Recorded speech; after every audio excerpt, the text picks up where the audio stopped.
Арамыз 18 жас. Шахизада 4-ші күйеу жайлы бар шындықты айтты. Танымал әнші Шахизада Қыздар ай бағдарламасында 4-ші күйеуімен қалай танысқаны жайлы айтып берді, деп хабарлайды Стан KZ ақпарат агенттігі. Бағдарлама жүргізушісі Жанар Айжанова Шахизададан сұлулығы мен мінсіз мүсінінің құпиясын сұрады. Айжан Нұрмағамбетова өнер иесінің сымбаттылығының сыры жүрегінің бостығында екенін айтты. Басы бос болған соң бәріне уақыт жетеді, өзін сүйеді деген Айжан Нұрмағамбетоваға Шахизада енді жалғыз емес екенін жеткізді. Енді басым бос емес, мен кішкентай кезімнен ізденіп қалған адаммын. Әпкелерім қияли Шахизада келе жатыр дейтін. Сол сияқты үнемі ізденіс, әдемілікке құлшыныс, жақсы нәрсе көру, дәмді тағам жеу, жақсы сөз айту менің қанымда бар. Жүрегім махаббатқа толы, дейді Шахизада. Бір-біріңізді қалай таптыңыздар деген сауалға өнер иесі Ерболат көптен бері сахнада жүрген жақсы әнші. Әпке бауырдан басталды. Сосын оның жүрегінің бір нәрсесі шым ете қалды. Не істеймін енді, деп жауап берді.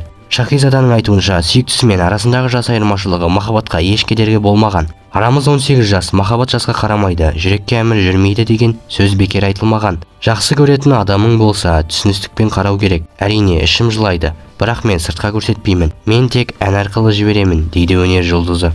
Арнаға тіркеліп қоңыраушаны басып қоюды ұмытпаңыз.